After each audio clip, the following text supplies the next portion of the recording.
sports.com. Not so fast. It's a Mackey and Judd production, but it's time for Talkin Twins. Zulgad, Jake Depue. As always, executive producing, because he does for every single Score North show, is Declan Goff.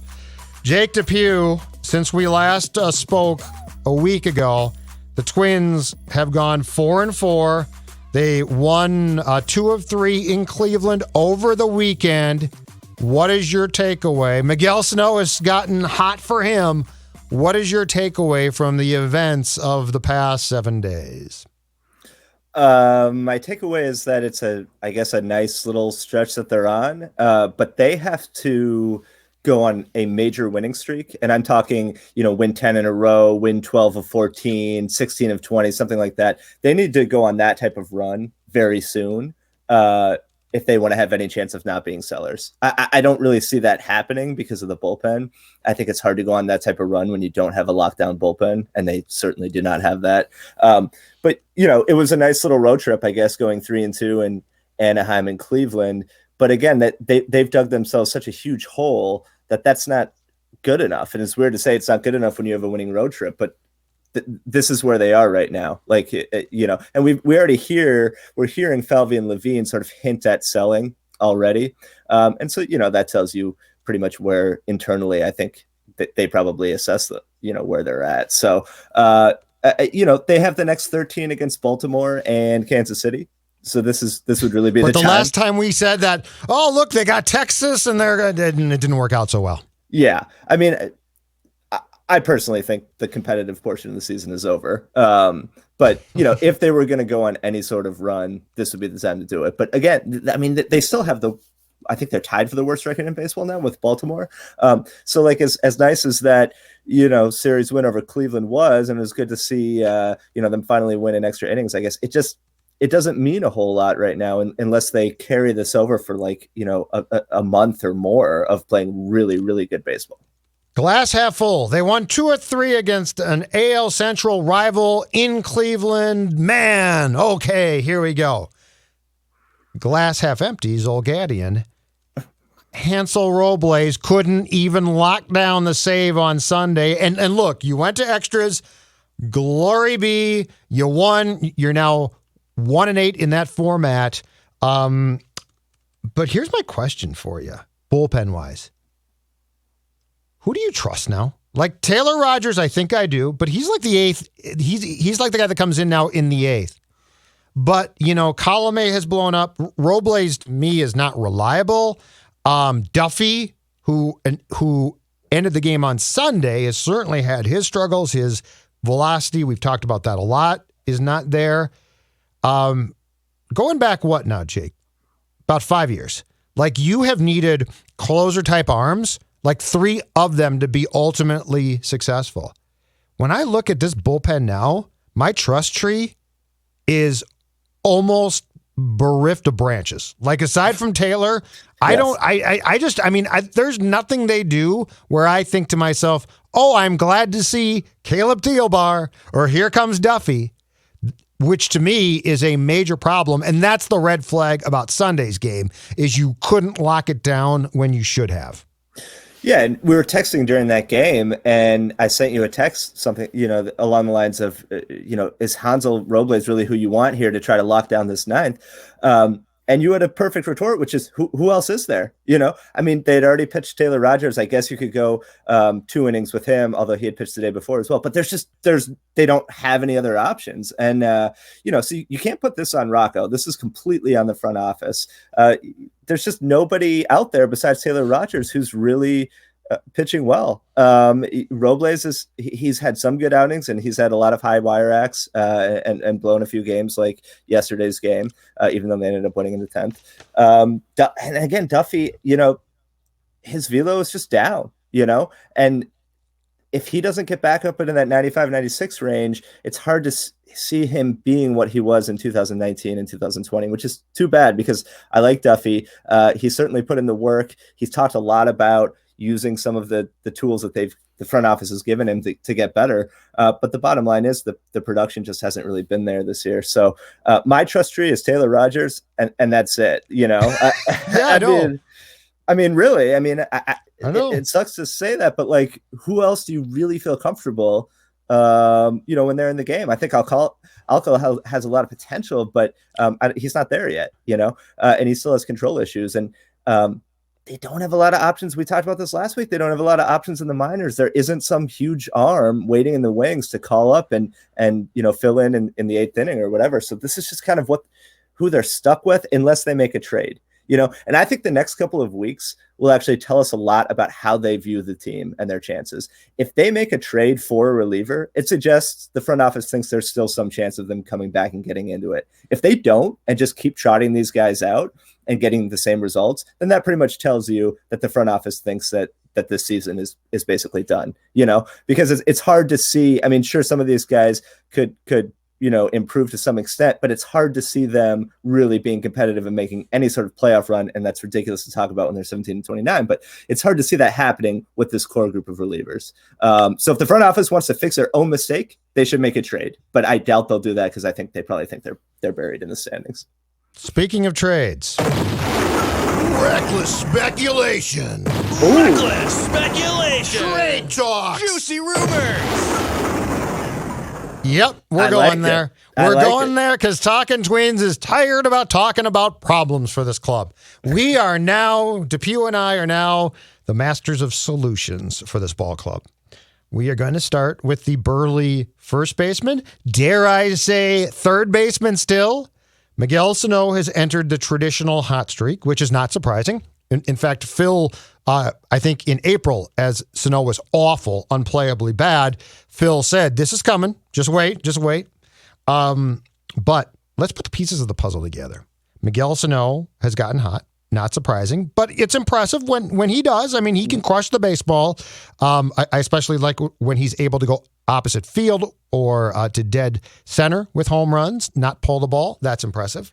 I found it very interesting yesterday in Cleveland, Jake Depue, and I know it's because they're short on guys as well, but he did play third base. He played some third base, and you know what?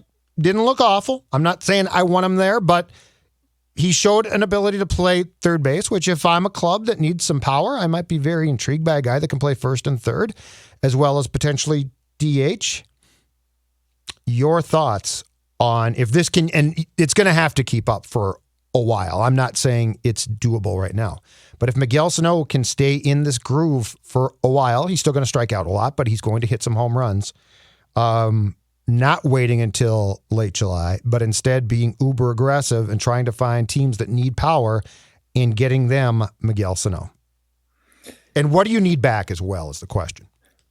Yeah. So I just think, these teams can look at his skill set the same way that we can, they know what he is, and they look at the contract and see that, he's still owed, whatever prorated 10 million is for the rest of this year, around 7 million, and then owed, I think, 9.25 million next year, plus a $2.75 million buyout the year after that, if they don't pick up his option. So he's owed a lot of money, Mm-hmm. And I just think, look, the hot streaks are impressive, and we have to acknowledge that and give him credit for that. He does go on really impressive hot streaks, and this is one of them. Since that home run in Oakland, that 3-run home run to right field that basically won the game. I wrote it down here. He's hitting 297, 381 with an 865 slugging. That's ridiculous, So he goes on these streaks where he's one of the best hitters in baseball. But can he sustain it over a full season? He hasn't shown that. And can he stay healthy over a full season? He hasn't really shown that either. So I would try to trade him, yes. But I just don't think what team is going to look at that skill set and say, we're going to give you a premier minor league arm? Oh, you're not going to get that. Yeah. But would you take the next tier?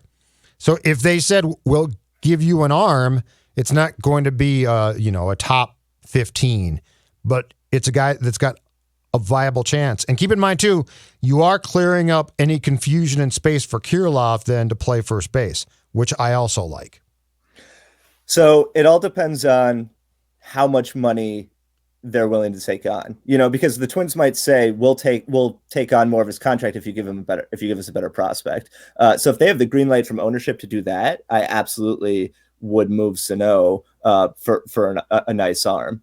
Because I just think, I think he's a one-dimensional player. I have been impressed with his defensive He's better in the field than I thought.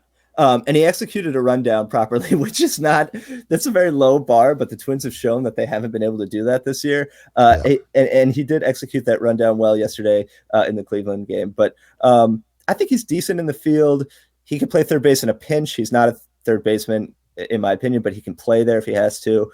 So, yeah, I mean, I would definitely try to move him if you can get something for him, but you're going to have to take on some of that contract because in my view, he's pretty significantly overpaid. And that extension is not looking good, even with his hot streak. And even if he ends the season with an OPS around 850, that's too much. That's too much for a power hitting first baseman. I just think you can find a lot of those guys for less. Like, what do you guys think if Miguel Sano was a free agent, if he was a free agent right now, let's pretend the season ended today and he's a free agent. What do you think he would get on the open market?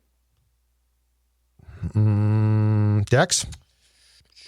I feel like I really think he could actually get like a 2-3 year deal at about 9 to 11 per. So I do think he could probably get 10. I think he can get 10. Yeah, I think his current deal he might get because there's always going to be a team that says, just wait, we'll unlock Miguel Sano. Because the flirtation will always be there as long as the hot streaks are there, and the hot streaks are always there. The reality is I think you've got no chance. Yeah. So, but if I needed a power bat, I mean, especially in the right stadium, it would be intriguing to plug him in. I just think that we've seen enough to know now that there's no sustainable reliability available from him. And that's my problem because I think there's going to be better options. And it intrigues me to try and trade him while he still is proving he can play some third base because that does up the value potentially. Because once he is just playing first base or too fat to play first base and is DHing, the value's basically gone then. Like he could still hit home runs at that point. That's it. I'm tired of this. I'm tired of going down this path, and he is not going to be David Ortiz. He is more Oswaldo Arcia than Ortiz or Kenny Vargas was. That's him. Like he's a better player than Vargas, but we always said the same thing about him because he was a big guy. He might be the next Ortiz too. Well, guess what? I don't know where he's playing now, but it's not, as far as I know, in the big league. So I am no longer afraid of the ghost of David Ortiz haunting us through Miguel Sano. No, I mean, he's nowhere near Ortiz. He's also, like you said, he's a far better player than Vargas or Arcia. I buy your argument that maybe he's not overpaid, that he maybe could get that on the free agent market. So if you go by that, then maybe some team would be willing to give you, something significant for him. It's hard to say. I just think he's unreliable. Like you said, yes. He goes on these hot streaks and he carries a team, and that's super valuable. But you never know when it's going to end, and he's going to go in one of these prolonged droughts. It seems like Minnesota's a bad climate for him, honestly, because it seems like he struggles in cold weather. I think they've spoken about that. So, he might thrive in an indoor stadium or, a team like the Braves or the Marlins that plays in warm weather. I don't know. This is going down a few different rabbit holes, but like the bottom line is I would look to move Sano. And I would look to move him during one of these hot streaks if possible. So, and you just, the injuries. So we have, he gets injured a lot, I mean, he hasn't played more than, I believe, 116 games in a season. In 2018, they had to send him down because of his weight issues.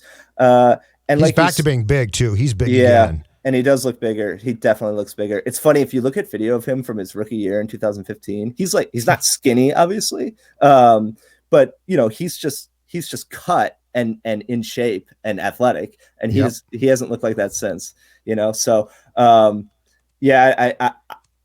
would try to move him. I try to get an arm. I just don't. It's so hard to gauge what the market is for him. Yeah, I agree. So if your goal as a Twins fan, or if you sign off on the trade, I can tell you this: you're going to be disappointed by the return. Like, you're not going to know the guy that they get back. It's not going to be, you can't go to the prospect, MLB prospect website and find the guy in like the top probably 25 or something like that, or 50. But I'm tired of the experimenting, and I don't think he's ever going to get to a place where he is judged to be, oh my God, now we'll trade you this great prospect. I think we're past that, and I just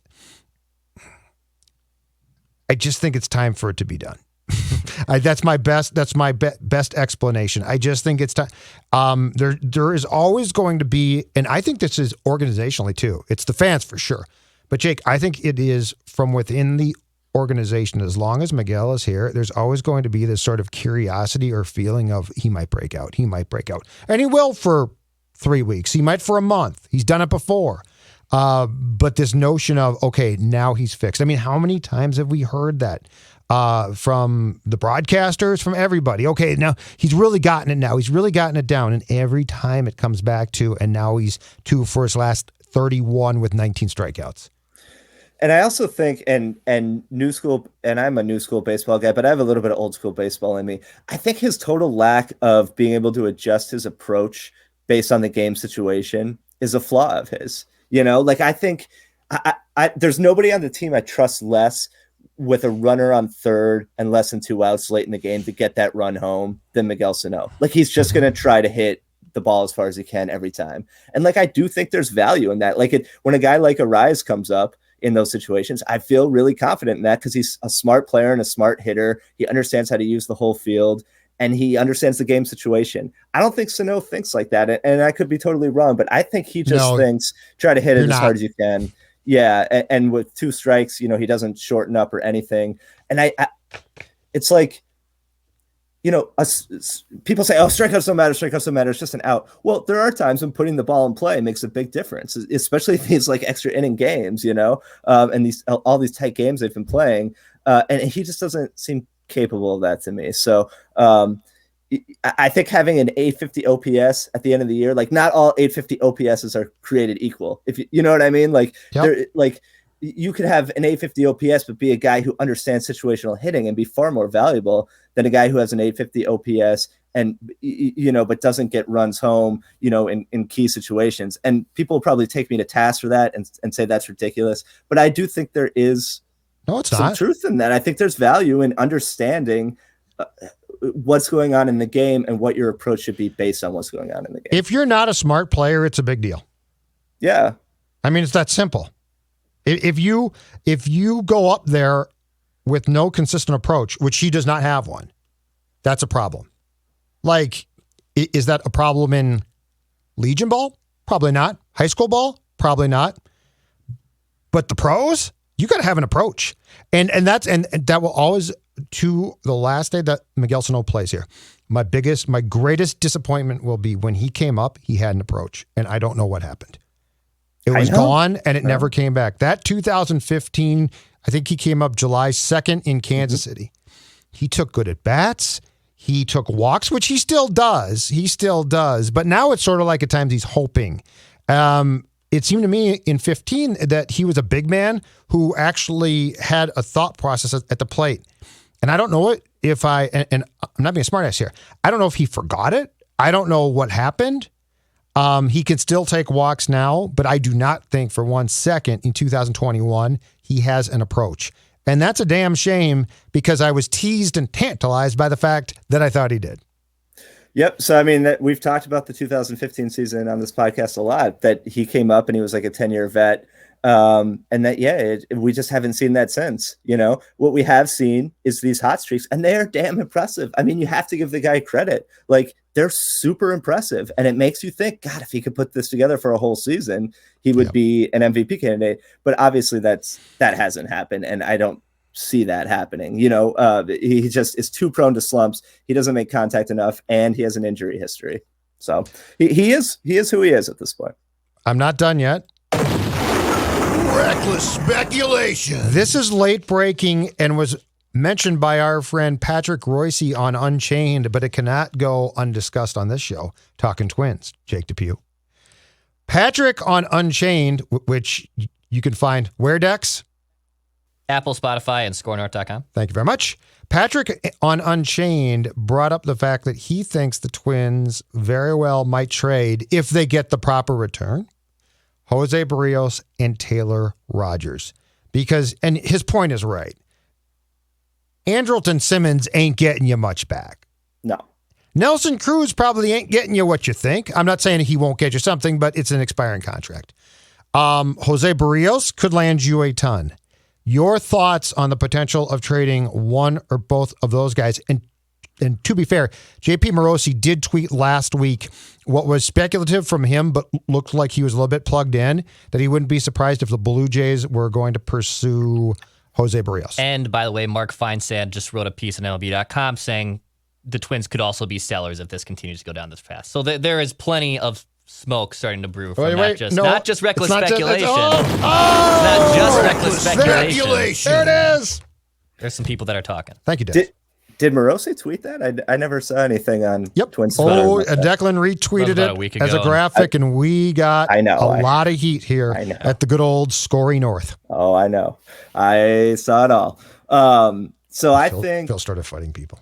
It was the whole thing. It wasn't me. It was Phil. It was. We don't need to go down that path. Yeah, no, I mean, But yeah, your thoughts. Well, just to be clear, and which one would you trade? Thing, yep. So I don't think a guy like Morosi would just tweet that out of the blue. I mean, he's a super plugged in guy. All right. Yep. Anyways, Berrios. I think if you're not going to sign him to an extension, then yes, absolutely, you should trade him. He would get you a lot more, obviously, now than he would at the deadline in 2022 if you were to trade him then. You also have to I still don't understand. I need to do more research into this, but I don't understand what happens to players if there's no season next year, because that has an enormous influence on how you look at these guys. Like, do all the guys who have 1 year left on their deals, would they become free agents if there was no year? That probably gets negotiated through the settlement, right? Yeah. So, I mean, that's just a huge factor that I don't. That's a really good question. I don't know how was that. So what happened to guys in 94, but they had played part of that season. So their contracts ran. It's a good question. Don't know. Yeah. Sorry. Yeah. But we need to know the answer to that before we can totally accurately assess these guys' values. But sure. If you're not going to extend Berrios, I would probably trade him. But the thing is, if you view yourself as a contender in 2022, it doesn't make a ton of sense, you know? I mean, what contract, what would you sign him to? Because I think that becomes the key question. Because if he says no, you're going to reach a point of, we're just not going to pay you that, and then you might as well trade him. I would give Jose Berrios somewhere in the neighborhood of 5 years, 100 to 120 million. I'd have to think more about it, but that's I would give him 100 million plus. I would, because is he an ace? No, but he's an incredibly consistent pitcher. I mean, his ERA is between 3.5 and 4 every single year. There's a lot of value in that. I mean, those guys, there aren't a ton of those guys around the league. So yeah, I would try to extend it, but if he wants to go to free agency and see if some team, like the Mets or whoever will overpay him, then yeah, I'd probably trade him. I probably would. But it is kind of punting on 2022 unless you get major league assets, guys who are ready to compete at the big league level right now or next year in return, and I don't know that the Twins are willing to do that. I think they probably view this more as retool, not rebuild. If you trade Berrios and you Correct. trade Taylor Rogers, then you're basically saying we're starting a 3 to 5 year rebuild. Could you quietly go to Berrios right now, or his people, and say, what's it going to take? And if they come back and say, one, you can't afford it, or he wants to explore the market. Because the one thing I'm thinking of, to what you had said, Jake, Depue, for the return, is if you trade him before the deadline this year, your return's going to be pretty substantial because there's time left on the contract then. And you actually might get some pieces that can make you or help you be competitive in 2022.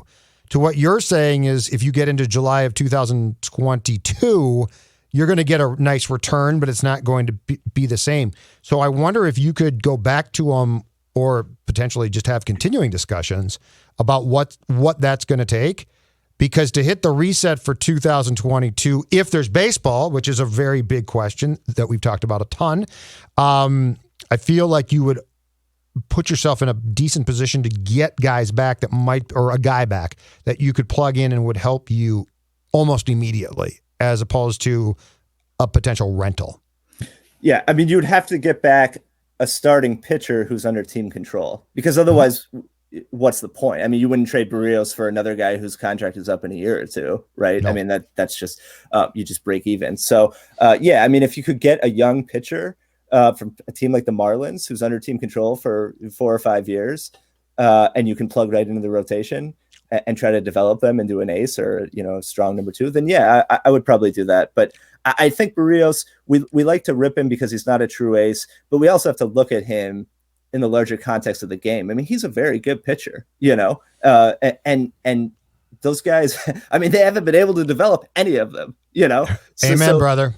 So, and we've talked about that. So true. Their lack of development. And I know that you tweeted out that Corey Provis and Chris Atterbury were talking about that on the air, which I appreciate. It was great. Yeah, because that needs to be talked about more. I'm sure they're avid listeners of the Talkin Twins podcast, where we were talking about that the last couple of weeks, but they haven't developed anybody. So I think I would have to get a pretty big return. I would certainly consider trading Berrios and Rogers, but I'd have to get a return with MLB parts, people that you can plug right in. Again, unless you're just saying we're going to do a 5-year Royals Tigers type rebuild.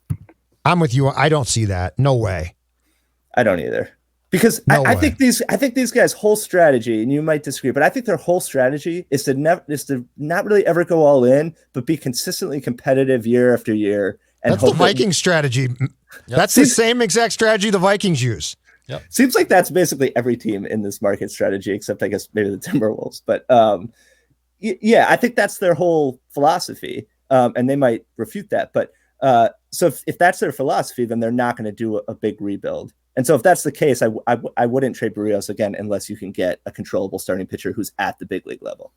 So if I gave you the potential option between Rogers and Berrios, which one do you trade? I mean, it all depends on. It's so hard to say. It all depends on the return, but I guess I would trade Rogers because starting pitching is way more valuable than. Because your bullpen right now has nothing else, as far as I'm concerned, that a contending team would go near. Like Colome. Oh yeah. I mean, he's a mess. That Colome's back. He's been in low leverage situations. Look at him. You put him in Cleveland. He grooves that pitch to Cesar Hernandez, right? Robles is outing by outing. You have no idea. We talked about Duffy. Like that bullpen, I would say this. In the obituary of the 2021 Twins, like if I had to start to list what went wrong, I think the bullpen is first, and I think Colome is first, because they clearly had no idea. I mean, he's not just sort of bad. When he's been important, he's been awful, unusably bad. And I mean, that from day one just bit them in the butt and has continued to do so every time they try and trot him out there where he's actually important. Yep. And there were signs that regression was coming, pretty clear signs. And I thought it was a fine signing at the time. I thought he would be a guy that was in the mix and could give you good innings. But there were signs. I mean, his strikeout rate is low. His walk rate was pretty high last year. And he seemed like I tweeted with, I don't know if you guys follow Mighty Flynn, I think on Twitter. He's a big White Sox fan. He lives in Minneapolis. He watches like every White Sox game. And I said, what he's a good baseball mind. I said, what were your impressions of Colome with the White Sox? And he said that his luck was about to run out, So it just seemed like pretty clear regression was coming. I don't think anybody could have anticipated this, but this was their big bullpen signing. This is the big name that they gave a lot of money to. And that's on the front office completely, and Robles is on the front office too. I mean, he's now one of their high leverage guys. And there was really nothing to indicate, he has good velo, but that's it. His control is all over the place. His ERA was like 8 or 9 last year. Yeah. But as far as the question about trades, I don't think you're going to get much of anything for either of those guys. You get maybe a low A sort of project type of arm, like a Dakota Chalmers type, who they got in one of those 2018 trades, I believe. But you're not going to get anything that's anywhere, close to the big leagues. So would I trade Rogers? Yeah, if the return is right, I would, because he only has 1 year left. But it's a tough decision, man. Because again, it all depends on what you think of 2022 and if there's going to be a season in 2022. Yeah, the bullpen can, in my opinion, the bullpen needs reconstruction now, unfortunately, like reconstruction. So I would probably be more apt if I could find a team that was in need of bullpen help, which all contenders truly are, to trade Rogers than Berrios, because I am with you on Berrios. I would look to try to sign him. Like you've developed, to your point, you've developed so little pitching. Do you really want to get rid of a guy who is consistently proves, because he can be maddening at times, and I get he's never going to reach the peak that we thought. Like we thought, true ace. He's not going to. But do you really want to take him out of the equation when you consider how so far to date little pitching these guys who are, by the way, known for pitching have developed? That makes me really nervous. And here's my other problem. Until we start to see these kids that they drafted and traded for, Jake, come up, we don't have any evidence that a staff, front office wise, that was known for developing pitching can identify it. Like, we need to see that. We still haven't. So, like, if you tell me we're trading Berrios, but we're going to get this guy back and we're going to get that guy back, and then we've got, this slew of kids that are coming up, we have to see them first. Like, there's no Cleveland, oh my God, you brought those three guys up and they were all great, right? We don't know that. Nope. So it makes me very nervous to take what is, clearly a key pillar of your starting rotation and be like, oh, we'll replace him, or we'll get a guy to replace him. I don't trust you. I mean, you folks in the last 2 years have identified Homer Bailey and Rich Hill and Shoemaker, and Jay Happ. And that's been your answer. So until we see the young guys actually step in there, I have real reservations about, being okay signing off on a Berrios trade. And they got rid of Anibal Sanchez, Huascar Ynoa, Nick Anderson. So there have been a lot of misses on the pitching side. I don't trust them on that front yet. I trusted them kind of implicitly when they first took over because it seemed like Falvey's results were so impressive in Cleveland. And it's unclear how big of an influence he had on that. I mean, they continue to churn out these arms. But it just hasn't happened. That's the bottom line. It has not happened. And until, like you said, until they prove otherwise, we have to assume that we're not going to see, a lot of arms come up and really be productive at the major league level. Now, if that happens over the next 2 years, I will absolutely change my tune and give them credit for that. But The bottom line is nobody on the starting side has come up and contributed on their watch, It's their biggest flaw for sure. Because they're known for it. That was supposedly the marquee. On the marquee, it said coming soon, Derek Falvey, who develops pitching. Yeah, and I still think they've done a good job overall. And to be fair, they've now owned it. I was screaming in the last podcast. They need to own this. They need to talk to the media. Falvey went on the radio yesterday with Provis, and he did own it, and he talked about how massively disappointing this was, and alluded to the fact that they're going to be sellers. He didn't say that, but he kind of hinted at it. So they're at least owning it. But the bottom line is we need to see more results on the pitching side. Yep. Last thing for you. Twofold point. One is I've become incredibly concerned about Jorge Polanco because this surgically repaired ankle every year now is becoming a problem. So it's chronic at this point, which is never a good thing. But to part of what you sent me in our prep notes as well, what is it going to take for us, especially in what is becoming a lost year, to see Nick Gordon? Because Nick Gordon to me is like, it's decision time. He's not a young guy now. It is time to say he can play and help us, or he really can't play, and that's a first round pick bust. But so my concern about Polanco now again has become Buxton-like high as far as this is a real problem. It continues to be a problem. And it ain't like he plays a position where you don't have to rely on your legs and ankle a lot. And two is, what the hell do you think they're doing? Because the Gordon thing to me now has become baffling. It's almost like they don't want to play him, but when they do play him, he does some things that I think can contribute. So I want to see Nick Gordon play every day. And the Polanco injury, if they end up ILing him, is a perfect opportunity for that. He's up now. They called him up. I just don't understand this calling him up and not playing him. And I know it's been a small sample size. He's been up for like 10 days and he's played one game or whatever. But like, let's see what he can do. He's 25. He's hitting almost 400 at AAA. Small sample size again, but he's hit all through the minors. So let's see it. He's about to enter his prime. He was a number 5 or 6 overall pick. Like, he should play every day now, and once they get rid of Andrelton Simmons, and I'm sure they're looking to move him as quickly as they can, then that'll open up a permanent spot for him. But I still think, we pretty much wrote off Gordon because he didn't progress as we thought he would once he got to the upper levels. Right. But he had a lot of health issues, and it seems like he's fixed some of those. So he could still be a guy. He's 25. He could still be a guy for the next 5 years for this team. So yeah, let's see what he can do. As far as the Polanco injury, it's definitely concerning. I mean, it's super concerning. He's had this ankle now this is his 3rd year with it. And Rocco did not sound super optimistic. And when Rocco doesn't sound super optimistic about an injury, that there's a chance. Rock. Exactly. Rock.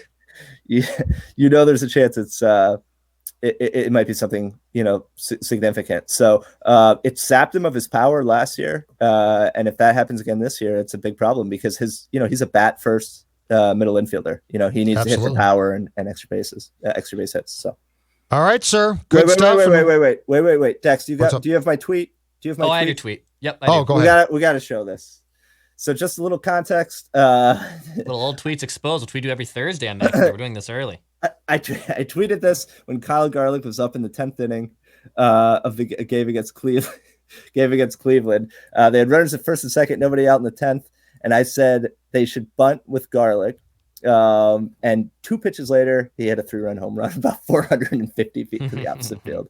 So I wanted to give myself a little shout out there. That was one of my all-time best tweets. We expose ourselves every Thursday in the right ways, by the way, on old tweets exposed. I know. Careful. I know. So, and I'm usually the clubhouse leader, Jake, because and I know you're a few years older than I am, but I'm obviously very much younger than Mackey and Judd, and I have a lot of 2011, 2013 Twins optimism takes because I wasn't fully understanding of being a sports fan then. So this one, it makes me feel a lot better. I feel a lot better after seeing it.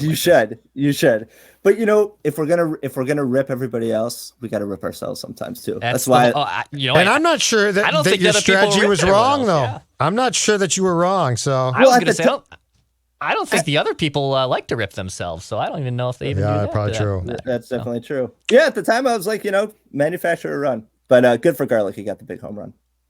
All right. I will talk to you next Monday, sir. Thank you. All right. Thanks, guys. I appreciate it.